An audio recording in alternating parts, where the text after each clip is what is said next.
අයිබෝවන් අද දෙන්න බික් ෆෝකස් සමඟ සජීවීව එකතු වෙන්නේ.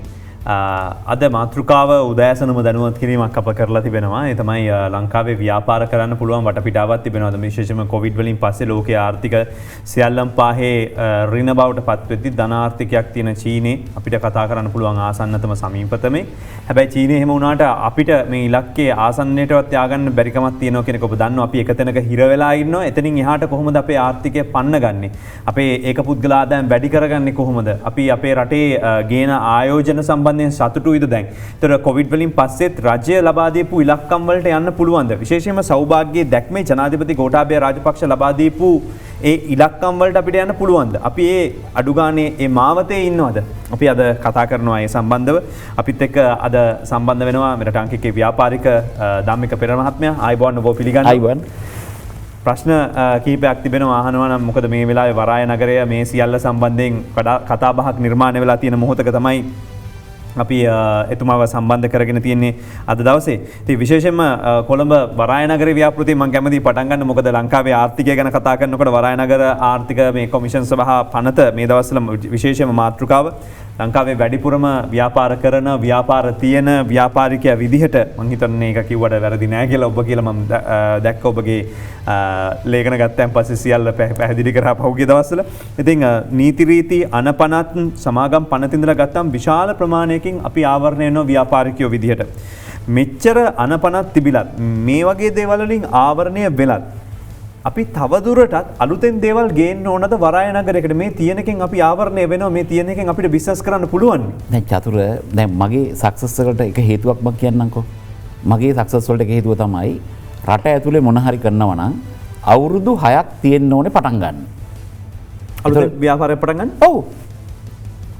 ඒ කියන්නේ මොන හරි බිල්ඩින් එකක් හදලා ඒක පටන් ගන්නවා නම් අවුරුදු 6ක් තියෙනවා. අපේ කම්පැනි එකේ ඇතුලේ පොලිසි එකක් තියෙනවා.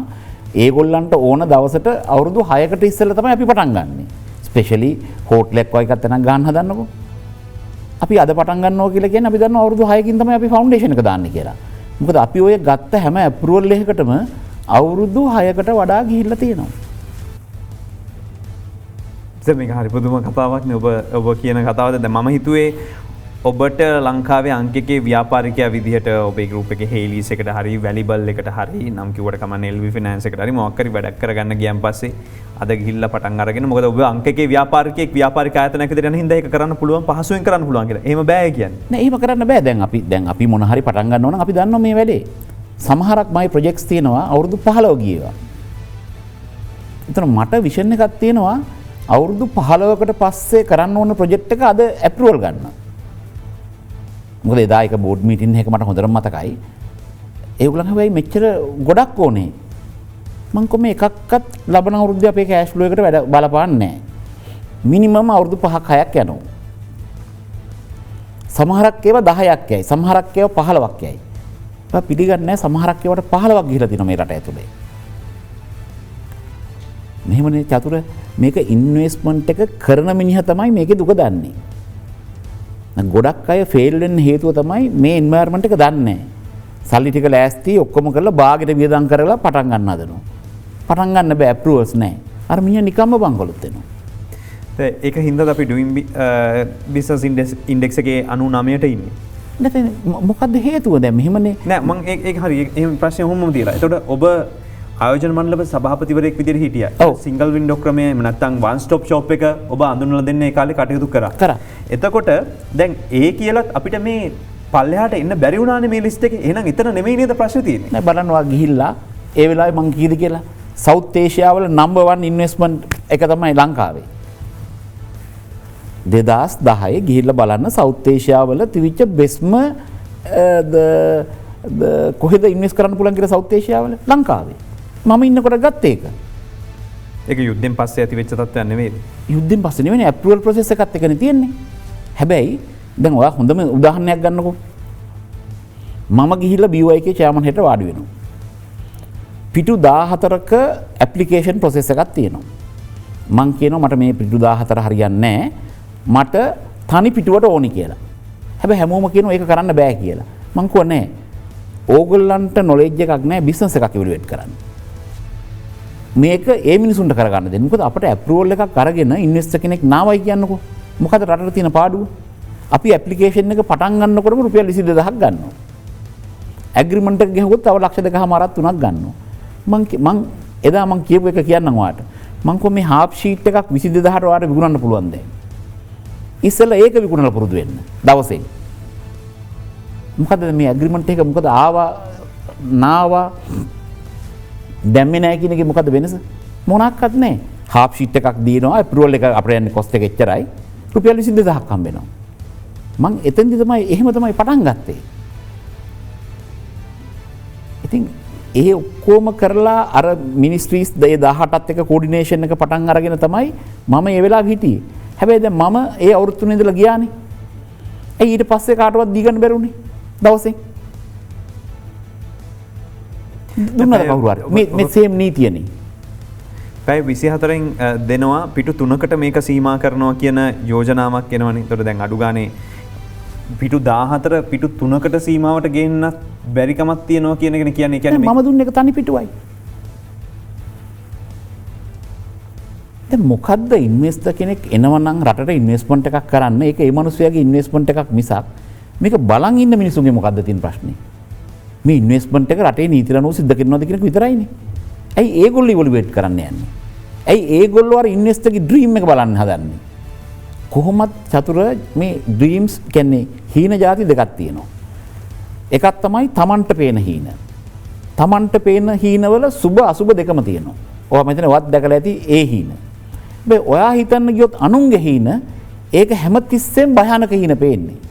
ඉතින් මම වාරගෙනුත් ඉල්ලන්නේ අනුන්ගේ හීන බලන්න යන්න එපා. Tamanගේ හීන විතරක් බලාගෙන වැඩ ටික කරගත්තොත් ඔය කාටවත් ඔය කිසි ප්‍රශ්නයක් එන්නේ නැහැ. සාමාන්‍යයෙන් අපිට අපේ හීනේ බැලුවට අපි රටක් විදිහට බලන්න ඕන රටේ හීනේ ගැනනේ. එතකොට ඉතින් අනුන්නේ හැමතිස්සෙම ඉතින්. මෙහෙමනේ. දැන් ඒකනේ දැන් බලන්න මේ හැම ප්‍රශ්නකදීම කොහොමද රියැක්ෂන් එක? මේකවල රට හීන දැකලා රට ඩෙවලොප් වෙලා තියෙනවද? දැන් හොඳම එක්සැම්පල් එක තමයි YouTube, Facebook, Instagram මේ හැම එකක් එක්කම මේ පහුගිය අවුරුදු 6 ගන්නකො. මේ හැමෝම හොයනවන් රට ගැන. රට අඩියක් හෙල්ලිලා තියෙනවද 2014න් පස්සේ? GDP per capita එක $1කින් වැඩි වෙලා තියෙනවද? ඉතින් එහෙමනම් කියන්නකෝ ඒකත් වැඩි වෙලා තියෙනවා කියලා. මොනක්වත් වෙලා නැහැ. ඔබ හිතන්නේ මොකක්ද හේතුව? මේකට බේසික් ප්‍රින්සිපල් තියෙනවනේ. රටක හියුමන් කැපිටල් එක තමයි හොඳටම හදන්න ඕනේ. ඒතර ඒක හැදිලා නැත්තම් ඔන්න වට මම දැන් කියන්න හොඳම එක්සැම්පල් එක. දැන් ඔයත් පිළිගන්නවනේ අවුරුද්දට ජීවත් වෙන්න ආණ්ඩුවෙන් පවුල් ලක්ෂ 30කට රුපියල් 5000 ගානේ දුන්නා. පිළිගන්නවද ඒක? පැහැදිලි. පැහැදිලි. රටේම තියෙන පවුල් ලක්ෂ 57යි. එතකොට මේක නහම් වෙච්ච පවුල් කීයක් තියෙන්නේ? පවුල් ලක්ෂ 27යි. ඒ කියන්නේ අනිත් මිනිස්සුන්ට ජීවත් වෙන්න බෑනේ. ලක්ෂ 30කට අමාරුයි. ලක්ෂ 30කට අමාරුයි. කියන්නේ රටෙන් භාගයකට ජීවත් වෙන්න අමාරුවෙන් ඉන්නේ. ඒක ඇත්ත. ඇත්තද නැත්නම් හොරට ලේඛන හදලා සමහරට අඳුරුම්කම් ඔක්කොමත් එක්ක මේක දාගත්ත වෙන්න බැයිද ලක්ෂ 30 වෙනකම්? මෙහෙමනේ චතුර මේක ಜಾති දෙකයි. ටැක්ස් ෆයිල් එකක් තියෙනවා නම් එයාට හම්බෙන්නේ නැහැ. ඊට පස්සේ එයා කොහේ හරි තැනක EPF ETF ගෙවනවා නම් එයාට හම්බෙන්නේ නැහැ. රජයේ රැකියාවක් කරනවා නම් එයාට හම්බෙන්නේ නැහැ. එතකොට ETF EPF ගෙවන අය ඉන්නවා ලක්ෂ 26ක්. ඒ කියන්නේ ලක්ෂ 26ක් තමයි එතන ඉන්නේ. එතකොට ඒ ලක්ෂ 26න් ඇත්තටම කිව්වොත් 102ක් ඉන්නේ මගේ ළඟ. ඒ කියන්නේ මගේ ළඟ 58000ක් ඉන්නවා. ඒ ලක්ෂ 26න් 102 කියන්නේ 52000යි. ඒතර මම රැස්සාවල් දීලා තිනවා ඒ ප්‍රයිවට් සෙක්ටර් එකේ ඉන්න අයගෙන් 102කට. හරි? එතකොට ඒ ලක්ෂ 26යි ආණ්ඩුවේ ඉන්න ලක්ෂ 15යි ලක්ෂ 41ක් තමයි ලීගලි කොහේ හරි තැනක වැඩ කරන්නේ. එතකොට මේ ලක්ෂ 41ට අමතර පවුල් නෙමෙයි ඔක්කොම. ඒ කියන්නේ මේ පවුල් වලත් ඒ කියන්නේ දෙන්න වැඩ කරන එකත් ඉන්න හින්දානේ අර අතන ලක්ෂ 27යිනේ. ඒතර පවුල් ලක්ෂ 27ක තමයි මේ ලක්ෂ 41ක ඉන්නේ. ඉතින් මේ රට දුප්පත් කියලාට තේරෙන්නේ නැද්ද? රට දුප්පත්. ඒක පැහැදිලිවම තේරෙනවා. ඔව්. හැබැයි උනට පොසත්තු සෑහෙන වෙකින් පොසත් වෙනවා. දැන් ඔබේ ව්‍යාපාර ගත්තත් ඔබ මේ ගෙවිච්ච කාල වකවානුවේදී ඔබ කෝටි 500කට එහා ලාභයක් ලැබපු පුද්ගලයෙක් මම කියන්නේ. මේවා මිනිස්සු රටේ පෝසත් වෙන්නේ නැතුව ලොකු පෝසත්තු හැදෙන්නේ නැහැ. ඔයාට පේන්නේ මේ රුපීස් වලින් තියෙන බිලියන්නේ. ලෝකේ පොහොසත්තු කියන්නේ ඩොලර් වල බිලියන් ගණන් තියන අය. ඒතර මේ ඩොලර් බිලියන් ගණන් තියන අය රුපී බිලියන ගණන් තියන අය අතර හාත්පසින්ම වෙනස්. දැන් අපිව ගත්තත් ලෝකේ අනිත් අයත් එක්ක ඔය හිතන මහ ලොකු පොහොසත්තු කියලා අපි. අපි බලන්නේ ලෝකේ ඉන්න අයත් එක්කනේ. ඒතර ලෝකේ ඉන්න අයත් එක්ක මං හරි පොඩි එක්කෙනෙක්. ඒතර ලංකාවේ ලොකු වුණා කියලා ඔයා හිතනවද ඒක ඇති කියලා? ඔය රටේ මිනිස්සු පොහොසත් වෙන්නේ නැත්තම් අනිත් අයට මුකුත් කරන්න බෑ. ඔබ කියන අනිවාර්යෙන් ව්‍යාපාරික ශේෂ්ත්‍රය ව්‍යාපාරිකයෝ ලාභ ලබන ඒ වගේම වැඩිපුර මුදල් උපයන පිරිසක් බවට පත්විය යුතුමයි අනිවාර්යෙන් රටේ ඉකොනොමික ඉදිරියට දුවන්න කියලා. ඒක නැතු වෙන්නේ කොහොමද? දැන් බලන්නකො අවුරුද්ද අපේ රටේ මිනිස්සුන්ගේ විදිහ අපේ රටේ ගොඩක් පක්ෂ ආණ්ඩු පක්ෂ විපක්ෂ දේශපාලන පක්ෂ බොහෝ දෙනෙක් හිතන්නේ හැම මනුස්සයටම ජීවත් වෙන්න පුළුවන් මුදලක් ලැබෙන්න. ඒ වගේම තමයි අපේ අඩු ආදායම්ලාභී පවුලකට යම්කිසි දරන්න පුළුවන් වැටුපක් ලබා ගන්න. අඩු ගානේ රුපියල් 50000ක විතර සීමාවක වැටුපක් මාසෙකට පවුලකට ලැබෙන්න. ඒතර මේ දේවල් තමයි බලාපොරොත්තු. මේ දේ කරන්න අඩු ආදායම්ලාභී කියලා කියන්නේ එක්කෝ මේ මිනිස්සු ඉගෙනගෙන නැහැ. කියන්නේ සමාජයේ රස්සාවක් කරන්න තරම් ඉගෙන ගත්තා නම් ඒ කාලේ යන්නේ නැහනේ. දැන් මේ සාක්ෂරතාවය කියලා කියනවා. ඉස්සර සාක්ෂරතාවය කියලා කිව්වේ අකුරු කියවන්න පුළුවන් එක. අකුරු කියවන්න පුළුවන් මොකටද දන්නවද? ගෙදර අතරමං නොවි යන්න පුළුවන් වෙන. ඒ කියන්නේ පාරේ තියෙන බෝඩ් එකක් කියව ගන්න පුළුවන් එක. අද සාක්ෂරතාවය කියලා කියන්නේ රස්සාවක් කරන්න පුළුවන් එක. ඒතර රස්සාවක් කරන්න බැරි නම් අද හොඳම උදාහරණය තමයි මේ රුපියල් 5000 දීපු ලක්ෂ 30. ඒතර ඒගොල්ලන්ට රස්සාවක් කරන්න ශාස්ත්‍රතාවයක් නැහැ. ඒ කියන්නේ රටෙන් 50%කට ඒක නැහැ. 1970 ගණන් වල 80 ගණන් වල කියවන්න පුළුවන් නම් ඒකට තමයි ශාස්ත්‍රතාවය කියලා කිව්වේ. ඒ කියන්නේ අතරමං නොවි ගෙදර යන්න. බස් එකක බෝඩ් එකක් බලන්න පුළුවන් වෙන්න ඕනේ. හැරෙන හන්දියක් බලා ගන්න පුළුවන් වෙන්න ඕනේ. හැබැයි ඒ ගෙදර යන්න විතරයි. ජීවත් වීමට තියෙන්නේ රස්සාවක් කරන එක. ඒතර ඕකට තමයි දැන් ශාස්ත්‍රතාවය කියන්නේ. ඒතර ඔයාම පිළිගන්නවද රටේ ශාස්ත්‍රතාවය මෙච්චරයි කියලාද? ව්‍යාපාර සාක්ෂරතාවය නම් ප්‍රශ්නයක්. ව්‍යාපාර කියන්නේ චතුර මේ ඔක්කොම රටේ ඉකොනොමිකේ තියෙන සම්පූර්ණ ප්‍රමාණයනේ. ඒ ප්‍රමාණයෙන් කොටසක්නේ අපිට කරන්න පුළුවන්. දැන් අපේ වෙන රටවල් වල ව්‍යාපාර තියෙන හින්දා අපි ඒ වෙනුත් හම්බ කරලා ලංකාවට නෙගෙන්නේ. හැබැයි අපි කැමති මේකේ ඇතුලේ ඉන්න මිනිස්සු ටික ඉගෙනගෙන පෝසත් වුණොත් තමයි අපේ ප්‍රශ්නේ විසඳෙන්නේ. ප්‍රශ්න නම් ගණනාවක් තියෙනවා ඔබතුමත් එක්ක කතා කරනවා නම් අහන්න. මොකද හේතුව විශේෂයෙන්ම මේ අවස්ථාවේ තියෙන ආයෝජන තත්ත්වයන් එක්ක මම කෙටි ප්‍රශ්නයකට ගිහිල්ලා આવොත් දැන් උදාහරණයක් විදිහට ගෙවිච්ච බ්‍රහස්පතින්දා ගත්තොත් ඩොලර් එකේ විකුණුම මුල 204යි. ඊට පස්සේ මේ ඇවිල්ලා E191කට බැලලා 195ට විතර සීමාවට ආයි ඇවිල්ලා තියෙනවා. දැන් ඔබතුමාගේ ව්‍යාපාර විදිහට අනිත් පැත්තෙන් ගත්තොත් ගොඩක් ඩොලර් වලින් උපෙන ව්‍යාපාර තමයි තියෙන්නේ. ඩිප් ප්‍රොඩක්ට් එක ගත්තත්, හේකාබ් එක ගත්තත් විශාල වශයෙන් ඩොලර් වලින් බිස්නස් කරන ආයතන. ඒතර මේ වගේ මිල උච්චාවචනයන් කොහොමද ව්‍යාපාරික ශේෂ්ත්‍රය දැන්ලා තියෙන්නේ මේ වෙලාවේ? මෙහෙමයි. අපි මේක බලාපොරොත්තු වෙනනේ. අපි මේක දන්නවා. මොකද රටේ දැන් ගොඩාක් කට්ටිය මේකට බය වෙලා කෑ ගහ ඉන්නවා. හැබැයි එහෙම නෙවෙයිනේ. මොකද අපිට වැඩි වෙලා හරියන්නේ නැහැ, අඩු වෙලා හරියන්නේ නැහැ. අපිට සාමාන්‍යයෙන් මේ වගේ රටක 100%ක ඩිප්‍රිසියේෂන් එකක් තිබුණාට කමක් නැහැ. මොකද මෙහි එක්ස්පෝර්ට් කරන්නේ හයි එන්ඩ් බඩු නෙවෙයි. ඒතර ලෝ එන්ඩ් බඩු එක්ස්පෝර්ට් කරන රටවල් සාමාන්‍යයෙන් අපි ඉන්දියාව ගන්නකො. ඉන්දියාවේ වුණත් ඩොලර් කොච්චර තිබුණත් ඒගොල්ලෝ කරන්සි එක ඩිප්‍රිසියේට් කරනවා. ඒ කියන්නේ අර එක්ස්පෝර්ටර්ස්ලාට නැත්නම් ඒගොල්ලන් බංකොලොත් වෙනවනේ. මොකද එක්ස්පෝර්ට් කරන මාකට් වල ප්‍රයිසස් වැඩි කරන්න බෑ. දැන් හොඳම උදාහරණයක් ගත්තොත් IKEA එක ගත්තොත් අපි එක්ස්පෝර්ට් කරනවා නම් IKEA එකට ඒකේ තියෙනවා ප්‍රයිස් ඩෙවලොප්මන්ට් කියලා. ප්‍රයිස් ඩෙවලොප්මන්ට් කියලා කියන්නේ කරන්ට් කොස්ට් එක කියන අද තියෙන කොස්ට් එක -1%. ඒ කියන්නේ අපිට ලබන අවුරුද්දේ බඩුවක් දෙන්න පුළුවන් අද දෙන ප්‍රයිස් එකට වඩා 100%ක් අඩුවෙන්. ඒතර ඒක කරන්න තමයි වෙන රටවල් ඔය කරන්සි තිබුණත් හැබැයි ඒ කියන්නේ මේ ටෙක් අර මේවා හයි එන් හදන රටවල් නෙමෙයි. අනිත් රටවල් කරන්සි එක පොඩ්ඩක් ඩිප්‍රිෂিয়েට් කරගන්නව ඩොලර්ස් තිබුණත් හේතුව අරක. දැන් අපේ සමහරක් වෙලාවට දැන් ඔයාලට හොඳම ගන්න පුළුවන් බැලන්ස් ඔෆ් පේමන්ට් වල net සමහරක් අය net කියන්නේ ඔක්කොම එකතු කරාම අන්තිමට එන net එක -$2 billion. ඒතර රටේ ප්‍රශ්න කර තිබුණොත් ඔය $2 billion වල තමයි ප්‍රශ්නයක් තියෙන්නේ. ඒතර ඇත්තටම ණය ගත්තොත් දැන් මම බැලුවා නොවැම්බර් වලට 2020 වල ඉතින් එතකොට බිලියන 6400ක් විතර තමයි ඩොලර්ස් වලින් ණය තියෙන්නේ. ඒ කියන්නේ ඩොලර් බිලියන 200න් බෙදුවොත් ඩොලර් බිලියන 32ක් විතර. ඒතර ඔන්න ඔය 32 අපට අර බිලියන දෙකක් මයිනස් නේ. ඒතර ඇඩිෂනල් 2 බිලියන් එකක් බරෝ කරොත් ඒතර 32 34 වෙනවා. එහෙම කරගෙන යන්නත් පුළුවන් රට. ඒ කියන්නේ වර්තේනද දැන් කියන්නේ තව ඒ කියන්නේ 2 බිලියන් එකක් ගන්නවා. නෑ 2 බිලියන් එක මදි. මදි. ඒ රට දුවන්න ඒ කියන්නේ 5 බිලියන් වගේ ගන්න ඕන. නෑ බිලියන් දෙකක් තියුණාම ඇති. ඒ ණය ගෙවලා මෙහෙමනේ චතුර ණය ගෙවනවා කියන එකේ ಜಾති දෙකක ණයගේ කොටස් තියෙනවා. එකක් ඇවිල්ලා කැපිටල් එක ගෙවනවා. අනිත් එක ඇවිල්ලා ඉන්ට්‍රස්ට් එක ගෙවනවා. ඉන්ට්‍රස්ට් එක තමයි රටේ බර්න් වෙන්නේ. ඒ කියන්නේ පිච් වෙන්නේ සල්ලි. කැපිටල් එක ගෙවපු ගමන් අර 32 බිලියන් වලින් අඩු වෙන්නේ. ඒතර අපි තව කොහෙන් හරි ඒකට හරියන ණයක් ගන්නවා. දැන් හොඳම උදාහරණේ ලංකාවේ ඉන්න සාමාන්‍ය ජනතාව මුලින්ම රුපියල් 50000ක් විතර ණය වෙන්නේ.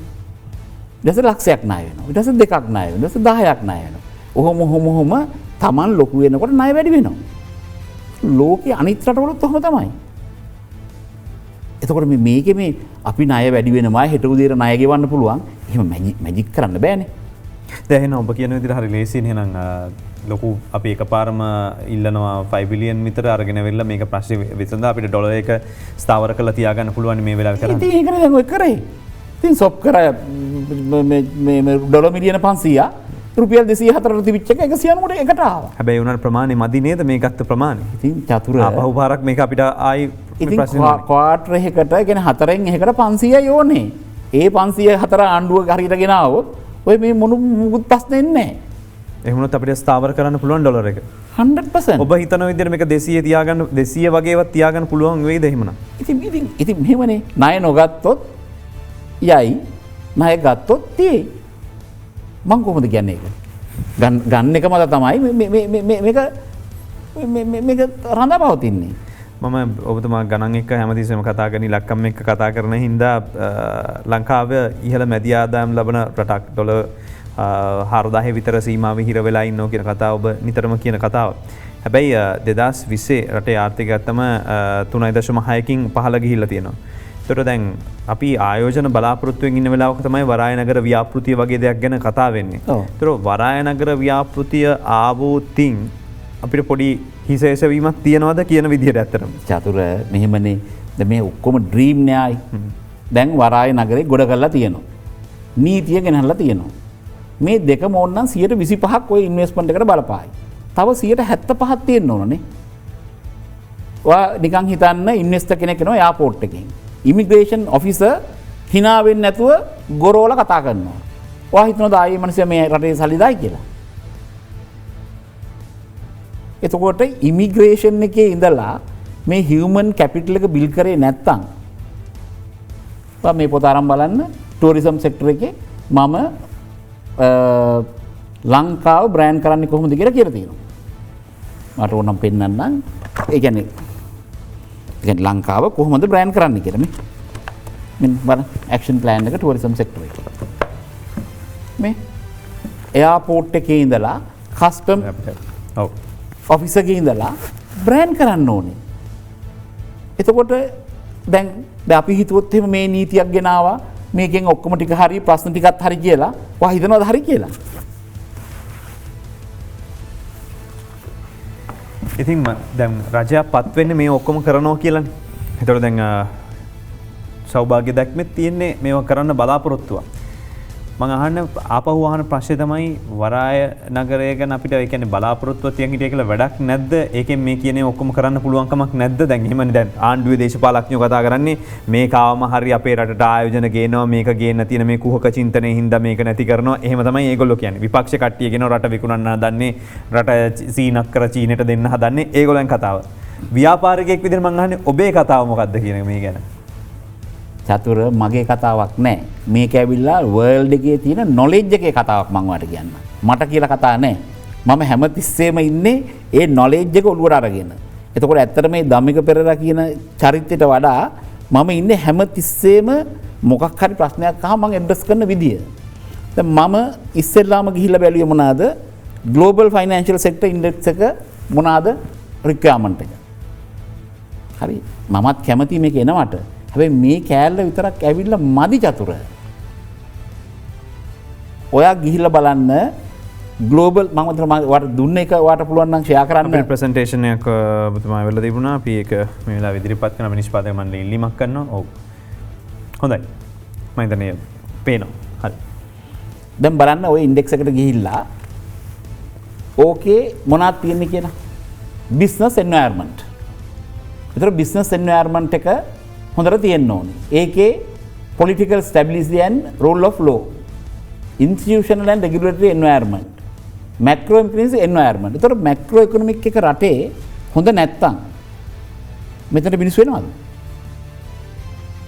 දැන් මෙහෙම තමයි ඉවැලුවේට් කරන්නේ. දැන් මේ වර්ල්ඩ් එකේම මේ වගේ සෙන්ටර්ස් 126ක් තිබුණා. හැබැයි ඒගොල්ලෝ රෑන්ක් කර 114යි. ඉතින් එතකොට දැන් මේක ඇවිල්ලා බිස්නස් එන්වයරන්මන්ට් එක. ඊළඟට හියුමන් කැපිටල් එක. ඒකේ තියෙනවා the availability of the skill personnel. දැන් අපි මේකට ට්‍රේන් කරපු මිනිස්සු ඉන්නවද? මේ යුනිවර්සිටි එකෙන් එළියට එන 30000 ඇද්ද? ඒ 30000 නුත් 15000 ආණ්ඩුවට යන්නේ. මොකද මේ 15000 උගන්වනවා හරියට තියෙන ප්‍රයිවට් සෙක්ටර් එකට ගන්නෙ නැහැ. දැන් මේ ඔක්කොම කරන්න පුළුවන්ද එහෙම? දැන් මෙහෙමනේ. දැන් මම මගේ ඇහෙන් බලන විදිය. තව අය තව දේවල් වලින් බලයි. ඒක මේක ප්‍රැක්ටිකල් කරන්න ඕන නම් මේක ඔය ඇන්ගල් එක විතරක් බලලා හරිනවද? මේ තියෙන දැන් ඒතර මිනිසුන් අපි ට්‍රේන් කරලා තියෙන්නේ නැහැ. flexible labor market, education and development, quality of life. දැන් මේවා ඇවිල්ලා මේ රටේ තියෙන්න ඕනේ. ඒතර මේවා තියෙනවද? ඉන්ෆ්‍රාස්ට්‍රක්චර්. ඒතර ඉන්ෆ්‍රාස්ට්‍රක්චර් නම් මේක විතරක් ඇතුළට ගත්තා කියන්නකෝ. දැන් මෙතනට එන ළමයින්ට රැයට යන්න ට්‍රාන්ස්පෝර්ට් එක තියෙනවද? දැන් මේ ලක්ෂ 2කට රස්සාවල් දෙන අයට ලක්ෂ 2ම උතන නවතින්න බෑනේ. අනිවාර්යෙන් බරායනගරේ වැඩ ඉවර කරලා යන්න ඕන. යන්න ඕනේ. ඒතර යන්න ඉන්ෆ්‍රාස්ට්‍රක්චර් එක තියෙනවද ට්‍රාන්ස්පෝර්ට්? ඒතර මේ රේටින් දෙයිද? වහිතනවද එහෙම දෙයි කියලා? දැන් ඊළඟට ගත්තොත් ෆයිනෑන්ෂල් සෙක්ටර් ඩෙවලොප්මන්ට්. රට ඇතුලේ availability of capital, market liquidity, economic output මේ ඔක්කොම තියෙනවා. බලන්න අනිත් එක reputation එක. city brand and appeal. මම මේව තමයි කියන්නේ. ඒක දැන් මේ කරුණු ඔක්කොම ඉන්න මේ රට හදන්න ඕනේ ආයි. දැන් ඔබ ওই කතාව කියලා අවුරුදු දෙකක් වෙනවා. ඔබ 4000 ඉඳලා 12000 දක්වා යන වැඩපිළිවෙල කියලා ඔහොම කාලයක් වෙනවා. ඔව්. හැබැයි එන රජයකට එතකොට ඒ දැක්ම ඒ ඉලක්කේ තියනවද කියන එකනේ ප්‍රශ්නේ තියෙන්නේ. දැන් මෙහෙමනේ චතුර රජයකට එක කොටසක් කරන්න පුළුවන්. හැබැයි මුළු රටේම ජනතාව මේක අවබෝධයක් නැත්තම් මොකද ඒගොල්ලෝ කරන්නේ? ඒගොල්ලෝ මේකට against පාරට වහිනවා. එතකොට බැස්ස ගාව මොකද වෙන්නේ? රෙපියුටේෂන් එකක් තියෙනවද ඊට පස්සේ රටේ? මේක හරි වෙන්නත් පුළුවන් වැරදි වෙන්නත් පුළුවන්. මෙහෙමනේ. ಜಾති දෙකයිනේ චතුර. නීත්‍යානුකූලද කියන කෑල්ල විතරයි තියෙන්නේ. මොන හරි යම් කිසි දෙයක නීත්‍යානුකූල නොවන දෙයක් රජයකට කරන්න බෑ. ඒතර ඒකට උසාවිය තියෙනවා. ඒතර ඒකේ උසාවියේ ජජ්මන්ට් එකක් දෙන්න පුළුවන්. වෙන මොකද්ද පුළුවන්?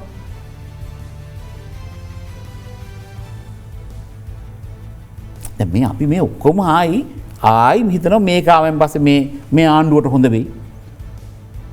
එහෙම හොඳ වෙන්නේ නැහැ. මේ අනිත් ඔක්කොම හදන්න එපා.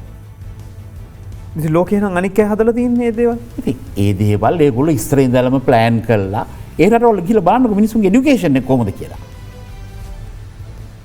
ඒ මිනිස්සුන්ට ඉංග්‍රීසියෙන් ඉන්ටර්නෙට් එකට ගිහිල්ලා මේ ඔක්කොම ටික කියවන්න පුළුවන් නේ. දැන් ඉතින් මං කියනවා වගේ අනිත් අයත් කියවුණා මේ ප්‍රශ්නේ මුකුත් වෙන්නේ නැහැ නේ. දැන් මම ඔයා මට එන්න කිව්වහම මට නිකන් ඇවිල්ලා උත්තර දෙන්න බෑනේ. ඉතින් මම මොනවද කරේ මේ the global financial center index එකේ ගිහිල්ලා තමයි මම ගත්තේ ඒගොල්ලෝ මේකේ ක්‍රයිටීරියා එක මොකක්ද කියලා. ක්‍රයිටීරියා එක දැක්කම මටත් බය හිතුණා. එකන ඔය මැලේෂයාවේ වනාත් ජෙන්ටික් අයිලන්සල වනාත් එතකොට මැකාවල වනාත් මේ ඔක්කොගෙම මේ ස්ට්‍රක්චර එක ගිහිල්ල ඉවරලා ඊට පස්සෙද ඔය අවශ්‍යතාව එහෙමනත්තන් ඔය ඔතන්ටාව එක අනිත් ඔක්කොම මෙහෙමයි ඒවා මුල ඉඳලම ප්ලෑන් එකේ එඩියුකේෂන් එකේ ඉඳලම තල්ලු කරගෙන එන්න ඕනේ. ඒතර මේ කෑල්ල හැදුවා කියලා මේ ඔක්කොම ප්‍රශ්න ඉවර වෙන්නේ නැහැ නේ. හරි. දැන් හොඳම එක්සැම්පල් එක ගුජරාට්. ගුජරාට් වල ඉන්දියාවේ මේ වගේම ලෝස් හදලා තියෙනවා. හරි. හැබැයි තිබුණට තාම වැඩ කරන්නේ 12000යි. ඒගොල්ලන්ගේ ලක්ෂ 5ක රස්සාව දෙන ඉලක්කයක් තියෙනවා. ෆයිනෑන්ස් ඇන්ඩ් ටෙක් සිටි එකේ. ඔව් ටෙක් සිටි එකේ 12000යි වැඩ කරන්නේ. ඇයි? රටේ බ්‍රෑන්ඩින් එක හරි නෑ. ඒ ඒරියා එකේ මිනිසුන්ගේ ට්‍රාන්ස්පෝර්ට් එක හරි නෑ. ඔය හිතනවාද එහෙම මිනිස්සු එයි කියලා? අපිට මම හිතන්නේ ඔබතුමාගාව සංඛ්‍යාලයකන තියෙනවා ලෝකයේ අනිකුත් රටවල් ආර්ථික කලාප ආයෝජන කලාප කොයි විදිහට ක්‍රියාත්මක වෙන්නේ කියලා. දෙවනි පිටුට ඊළඟ පිටුට අපිට යන්න පුළුවන් ලෝකේ කොහොමද මේක ක්‍රියාත්මක වෙන්නේ කියලා බලන්න. නමුත් ඊට ඉස්සෙල්ලා දෙන්න මොහොතක් අපි කෙටි විරාමයකට යමු වෙලා එන්නම් මේ අද දෙරණ බිග් ෆෝකස්. ඔයාලි අද දෙන්න බිග් ෆෝකස් සමග එකතු වෙන්නේ ප්‍රශ්න ගණනාවක් තියෙනවා යොමු කරන්න මම හිතන්නේ ජනතාවගේ ප්‍රශ්නත් යොමු කරලා තිබෙනවා. කමෙන්ට්ස් වල තියෙන ගොඩක් ප්‍රශ්න යොමු කරන්න ඉස්සෙල්ලා මම හිතනවා වැඩි වෙලා මම ගන්නෙ නැතුව මම දෙන්න. අපි කතා කරේ මේ වගේ ආර්ථික තියෙනවද? එතකොට මේ අපි කතා කරන චීන වරාය නගරය වගේ වෙනත් අපිට තියෙනවද ලෝකේ වෙනත් තැන් කියලා. එතුමාගේ ඉදිරිපත් කිරීම කරන මොහොතේ තමයි අපි විරාමයකට ගියේ. මම කැමතියි ඔබතුමාට මෙතන මේක කියනවා මොකද්ද මේකේ ලෝකේ අනික් රටවල විදිහ කියලා. දැන් මෙහෙම දැන් ගත්තට පස්සේ මේ දැන් මේ කෑල්ල විතරක් නෙමෙයි දැන් මේකම එක්සැම්පල් බලන්න මේ රෑන්ක් කරලා තිනවා බිස්නස් එන්වයරන්මන්ට් එක. ඒතකොට New York, Singapore, London, Hong Kong, Beijing, Shanghai ඒව තමයි ඒ ලිස්ට් එකේ ඉන්නේ. ඊළඟට හියුමන් කැපිටල්. ඒතකොට හියුමන් කැපිටල් එකේ අපි කොහෙද ඉන්නේ? අපි ඉන්නේ 30000ක් යුනිවර්සිටි අරින රටක 15000ක් ජොබ් කරන්න බැරි අය ප්‍රොඩියුස් කරන රටක. එතකොට මොකක්ද අපේ තියෙන හියුමන් කැපිටල් එක? එතකොට ඉන්ෆ්‍රාස්ට්‍රක්චර් ගැන කතා කරනවා. එතකොට financial sector development, reputational and general. එතකොට දැන් මේක ඕන එක්කෙනෙකුට ගිහිල්ලා මේ ඩවුන්ලෝඩ් කරන්න පුළුවන් මේ ඔය පල්ලෙහා තියෙන විදිහට ඩවුන්ලෝඩ් කරොත්.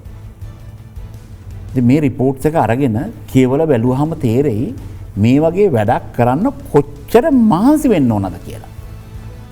දැන් අපි හිතුවොත් මේ ලීගල් වැඩෙන් කරලා මේකෙන් හරි දැන් හරි රට හරි සුක්ත මුදිත වෙනවා කියලා. එහෙම වෙන්නේ නැහැ චතුර. නේද කියන විදිහට චීන නගරයාවෙන් පස්සේ ඔක්කොම හරියනවා වගේනේ මං හිතුවේ ඔක්කොම හරියයි කියලා. එහෙම වෙන්නේ නැහැ කියන්නේ. මෙහෙමයි. දැන් මේ වා සම්පූර්ණ මේ චීන නගරය කියන එකත් වැරදිනේ. චීන නගරය කියන්නේ කොහොමද? ඉන්වෙස්ටර් තමයි මේ ඉඩම් ඩෙවලොපර් විතරයි චීන කම්පැනි එක. බයි ඇමරිකන් කම්පැනියක් આવොත් එයා මේ ඉඩම දෙනවනේ. ඒතර කොහොමද වා චීන නගරයක් කියලා කියන්නේ? දැන් ඔයාලට ගේන්න පුළුවන් නම් වැඩිපුරම ඇමරිකාවෙන් මෙතනට ඉන්වෙස්ට්මන්ට් එන ඇමරිකන් නගරයක් වෙනවනේ මේක. කොහොමද චීන නගරයක් කියලා කියන්නේ? නමුත් ප්‍රශ්නේ තියෙන්නේ දැන් ඉතින් ඩෙවලොපර් ඇවිල්ලා ඉන්නවා එයාට 43ක් 43ක් එයාට තමයි අයිති හිමිකාරීත්වය තියෙන්නේ. අපිට තියෙන්නේ 23යි. අනික ඒවට ගියන් පස්සේ ඉතින් දෙක ඉතින් ඇත්තටම දැන් ওই නම්බරයෙන් වැරදිනේ. දැන් 143ක් තියෙනවා එයාට. අපිට තියෙන්නේ කීයද? පොදු පහසුකම් ඔක්කොම අයින් කරලාද ඒවත් එක්කද? නෑ මෙහෙම නේ. දැන් ඒකද මං අහන්නේ ඒකයි. දැන් ඇයි මේ 43යි වකි කීයද ලංකාවට 23යි. දැන් මේ නම්බර දෙකම බලන්න. දැන් මේක අනිත් පැත්තෙන් ගන්න ඕනේ. ඒ පැත්තට 43ක් අයිති නම් අනිත් පැත්තට 57ක් අයිති කියලා ගන්න එපා. දැන් මොකද ඔයා කියපු 23 කතාව? මම කියන්නේ අපි පොදු පහසුකම් ටික අයින් කරලා ඉවර වෙලා කතා කරමු. පහසුකම් කියන්නේ මහජනයේ පහසුකම්නේ. මහජනයත් කියන්නේ මේ රටේ ජනතාවගේනේ. ඒ මිනිස්සුන් එතන මුහුද වැල්ල ගිහිල්ලා මෙහා කරන්නේ. ඒ මිනිස්සුන් එතන තනකොළේ ගිහිල්ලා ඉඳගෙන ඉන්නේ. එතන මේ මිනිස්සුන් එතන ගිහිල්ලා කෑම කන්නේ. ඒතකොට ඔයා ඒ කියන කතාවම වැරදිනේ. 43ක් එක පැත්තකට තියෙනවා නම් 100න් ඒ 43 අඩු කරාම අනිත් පැත්තට 57ක් තියෙන්න බෑ. නෑ 100%ක්ම රජයට අයිති කියපු මේකේ මොකද දැන් අපිට කියන්නේ රජය ආණ්ඩු පක්ෂයෙන් ඇහුවන් පස්සේ ඇමතිතුමාම සඳහන් කරලා අලිෂබ් ඇමතිතුමා කියනවා 100%ක් මේකේ හිමිකාරීත්වය තියෙන ශ්‍රී ලංකා රජයට කියලා. ඔව් මෙහෙමනේ. එතකොට 143ක අපි කැමති කෙනෙකුට අදාළ සමාගමට පුළුවන් ආයෝජකයෙක් ගේන්න ආයෝජකයට අවස්ථාව දෙන්න. එතකොට 123ක් තමයි රජයට හැකියාව තිබෙන්නේ ආයෝජනය සිදු කරන්න ඒගොල්ලන්ට පාට් එක විකුණන්න. එතකොට පාරවල් තිබ්බ කියලා අපිට ආයෝජන ගේන්න බෑනේ මේක අනිත් පැත්තට. චතුර මෙහෙමයි. මේක පටලන්න එපා. මේක හරි සිම්පල්. අයිතිය කියන එක එකක්. 99 අවුරුදු බදු කියන එක තව එකක්. ඔයාට ඉඩමක් තියෙනවා නම් ඔයාට අයිති. ඔයාට පුළුවන් එක මට 99 අවුරුද්ද බද්දට දෙන්න. දැන් ඔයා දැන් මට කියන්න මේකේ අයිතිකාරය කවුද කියලා. ඔයාද මන්ද? තාම ඉතින් පරමයිතිය තියෙන්නේ ශ්‍රී ලංකා රජ මට. ඔය ඒ කියන්නේ රජයට තමයි අයිතිය. ඉතින් ඒක කොහොමද මේ ආය අර කතාව කියන්නේ?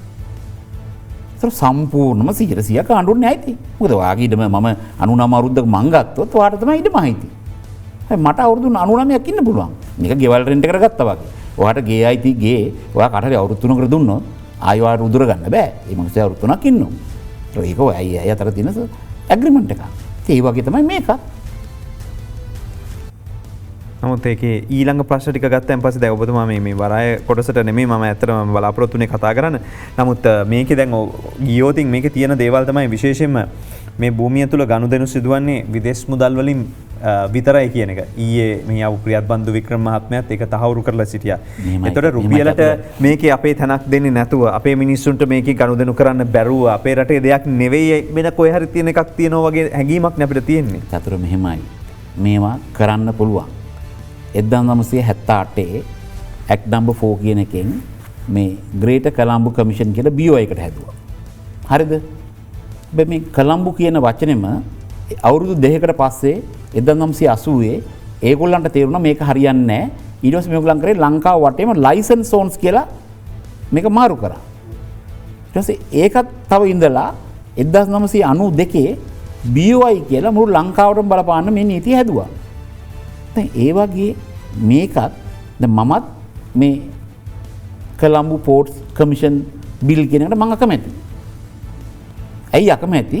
මේක තව අවුරුදු 2ක් විතර යනකොට තේරෙයි හම්බන්තොට හරි මේ වගේ ත්‍රිකුණාමලේ හරි යාපනයේ හරි තවත් මේ වගේ නගරයක් හදන්න පුළුවන් කියලා. එතකොටත් ඇත්තටම කරන්න තියෙන්නේ දැන් මෙතන දැන් නම එතකොට මොකක්ද තියෙන්නේ? කොලම්බෝ පෝර්ට් කමිෂන් බිල්. දැන් මේක වෙන බ්‍රෑන්ඩ් එකක් දාලා තිබුණා නම් අර තැන් හතරට එන වෙලාවටත් මේකෙම එක්ස්ටෙන්ෂන් එක දෙන්න පුළුවන්. මේකට විතරක් සුවිශේෂී වෙන්නේ නැතුව. මේකේ නමෙන් මං කියන්නේ ඉතින් නම වෙනස් කරන්න පුළුවන්. මං කියන්නේ 1978 වුණෙත් මේකනේ. කොලම්බෝ වලට විතරයි දැම්මේ. Greater Colombo commission. දැන් ඒ නමත් මාරු කරන්න උනානේ. ඇයි අපි මේ පහුගිය අත්දැකීම් වලින් දැකලා ඇයි මේ වගේම නමක් දාන්නේ? ඇයි මෙතෙන්ට විතරක් සීමා කරේ? මොකද ෆියුචර් එක මෙහෙමනේ. දැන් ඒ ඉන්වෙස්ටර් උතන්ට එනවා. උතන් හම් ප්‍රැක්ටිකල් ප්‍රොබ්ලම්ස් ටික උගලන්ට බලා ගන්න පුළුවන් තාම. අන්තිමට මේ ෆයිනලි මේ අපේ රටේ මිනිස්සුන්ගේ ඩිවලොප්මන්ට් එකනේ මෙතන තියෙන්නේ. ඒ උගන්නනකම් මේ එකක්වත් කරන්න බෑනේ චතුර. මට දැන් ආපහු ප්‍රශ්නයක් එනවා. ඒතකොට දැන් මේ කියපු විදිහට මේ ඉලක්කම් එක්ක කල්පනා කරලා බලුවම 2040 දී 2050 දීවත් අපිට මේකේ ප්‍රතිලාභ ලබා ගන්න පුළුවන් වෙන්නේ බැරි වෙයි කියන එකද ඔබ කියන්නේ? නූගත්තු හිටියොත් කවුද රස්සාවට යන්නේ? ඒ කියන්නේ ජෙනරල් IQ වගේ ඉහළම ප්‍රමාණයකින් ඕන වෙයිද උතන්ට? ඉතින් අපේ ඉන්න කට්ටිය මදි වෙයිද? චතුර දැන් මෙතන හොඳට පැහැදිලිව පේන්න තියෙනවානේ. පවුල් ලක්ෂ 30ක් රස්සාවල් කරන්නේ නැහැ. ඒක තමයි අර අවුරුද්දට රුපියල් 5000 ගානේ දුන්නේ. ඉගෙනගෙන තියෙන මිනිහෙක් නම් කොහොම හරි කියලා රස්සාව හොයාගන්න පුළුවන්. එක්කෝ තමන්ගේ ඒරියා එකේ ඒ වගේ නැති හින්දා අර විදිහට දුප්පත් විදිහට ජීවත් වෙනවා. ඉගෙනගෙනත්. මේ ඉගෙන ගත්ත කෙනෙක් කිව්වොත් ඒව ඉමෝෂනල් පැත්ත පොඩක් අමතක කරලා කොහොම හරි රස්සාවක් හොයාගන්නවනේ.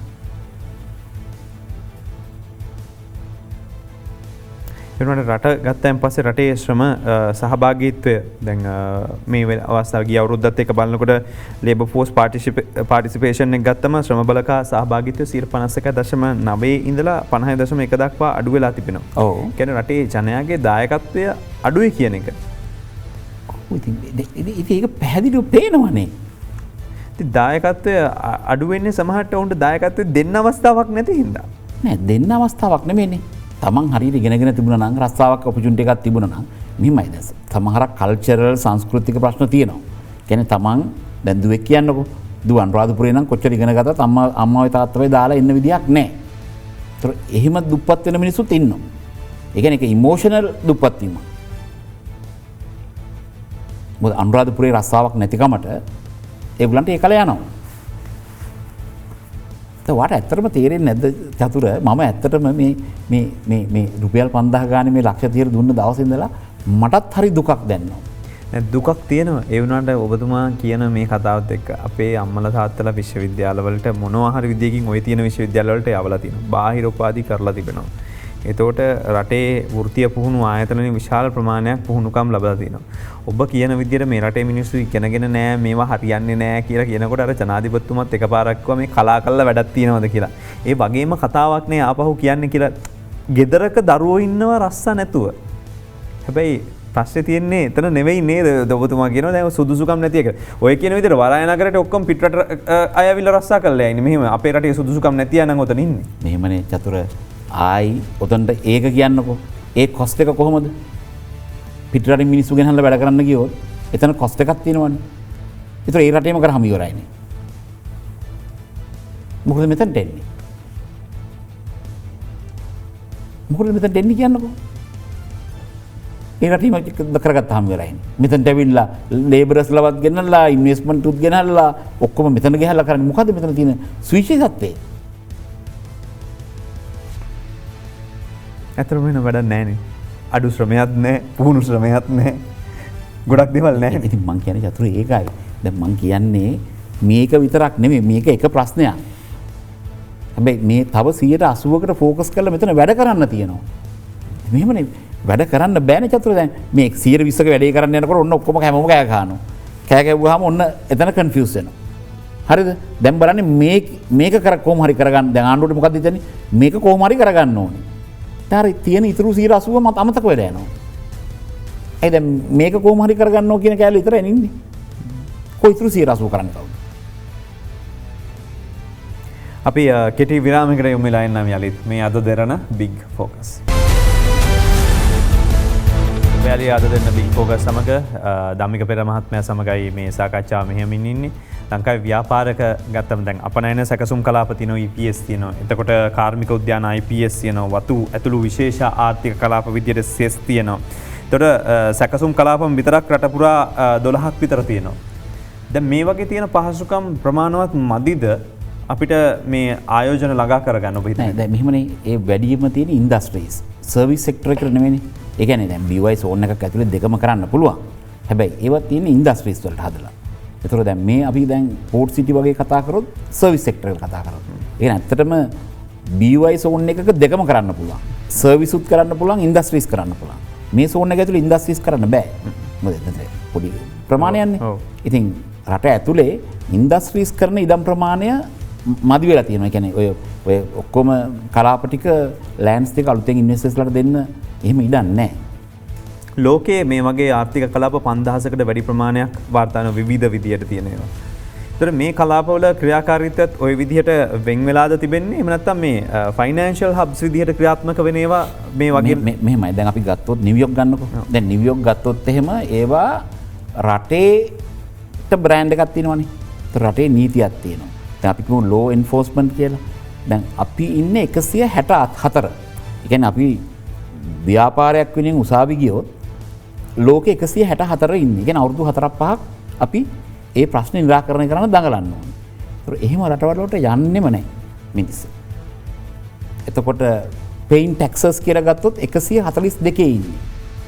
එහෙම රටවල් වලට මිනිස්සු යන්නෙම නැහැ. ඒතර දැන් මේක කරන්නේ අර යන්නේ නැහැ කියන කෑල්ලට නීතිමය කෑල්ල විතරයි. හැබැයි ඔයයි මගේ ඇටිටියුඩ් එක හොඳ නැත්තම් ඒත් එන්නේ නැහනේ. අර මං කිව්වේ එයාපෝට් එකකින් එන ඉමිග්‍රේෂන් ඔෆිසර් hina වෙලා good morning හරි good evening හරි කියන්න බැරි නම් එයා ඔරෝගෙන හිටියොත් අර එන ඉන්වෙස්ටර් දිහා බලලා ඔයා හිතනවාද ආයේ එයි කියලා.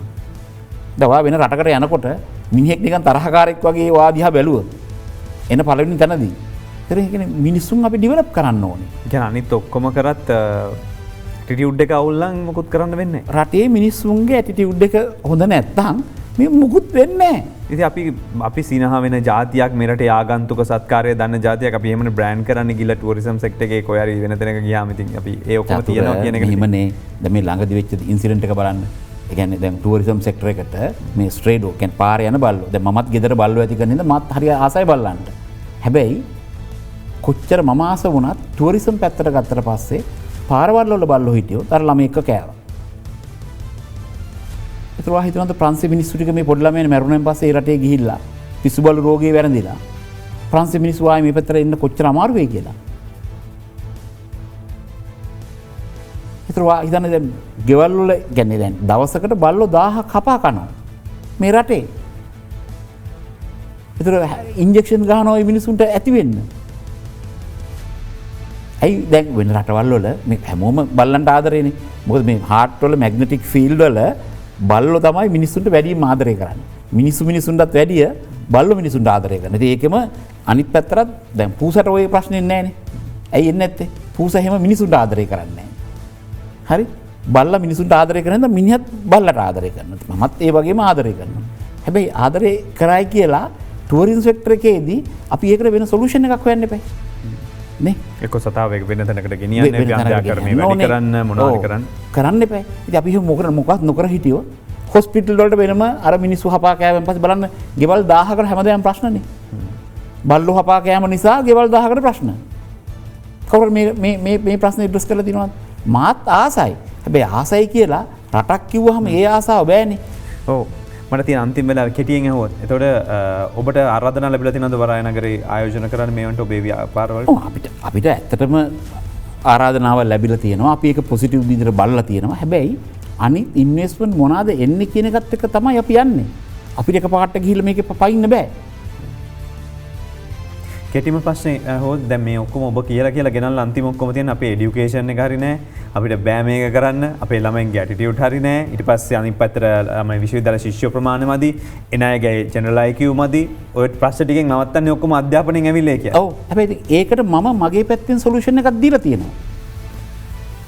දැන් හොඳම එක්සාම්පල් එක dpeducation.lk ට ගියොත් හරි අපි දැන් ඒකට YouTube එකේ ඕනම ළමයෙකුට ගිහිල්ලා 3 පන්තියේ ඉඳලා 13 වෙනි පන්තිය වෙනකන් විද්‍යාව, ඉංග්‍රීසි, ගණිතය ඉගෙන ගන්න පුළුවන්. හැබැයි ඊට අමතරව දැන් ඕගොල්ලන්ගේම ටීවී channel එකේ මනුසද්දරණත් එක්ක එකතු වෙලා අපි ඉස්කෝලේ 1500ක ඩිජිටල් ක්ලාස්රූම් හයි කරන්න හදනවා. එතකොට මේ අර හොඳ තියෙන කොළඹට තියෙන දැනුම ඒ දුප්පත් ඉස්කෝලේට යනවා. ඉතින් මේ ඔක්කොම අපි කරනවා. හැබැයි අපිට කියලා කරන්න පුළුවන් ප්‍රමාණයක් තියෙනවා. මම කියන්නේ ඒක මේක ඕවරෝල් බලලා මේ විදිහට හැමෝම හොඳට හිතලා කරේ නැත්තම් හැමෝම හිතුවොත් මේ ප්‍රශ්නේ විතරයි තියෙන්නේ මේකෙන් මේක ගොඩ යනවා කියලා එහෙම වෙන්නේ නැහැ චතුර.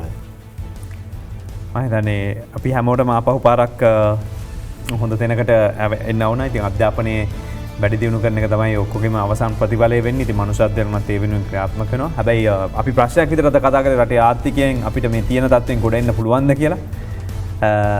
බොහෝ දේවල් කියවුණා අපිට YouTube නාලිකාවෙන් මේක බලන්න පුළුවන් අද දින 24/7 ඒ වගේම අපේ Facebook live එක ඔස්සේ අපි ස්තුතිවන්ත වෙනවා ඔබතුමාට සම්බන්ධ වුණාට අද Big Focus සමග. බොහොම ස්තුතියි ආරාධනා කරමු. අපි එහෙමනම් මධ්‍යහන පුවත් විකාශයට යමු.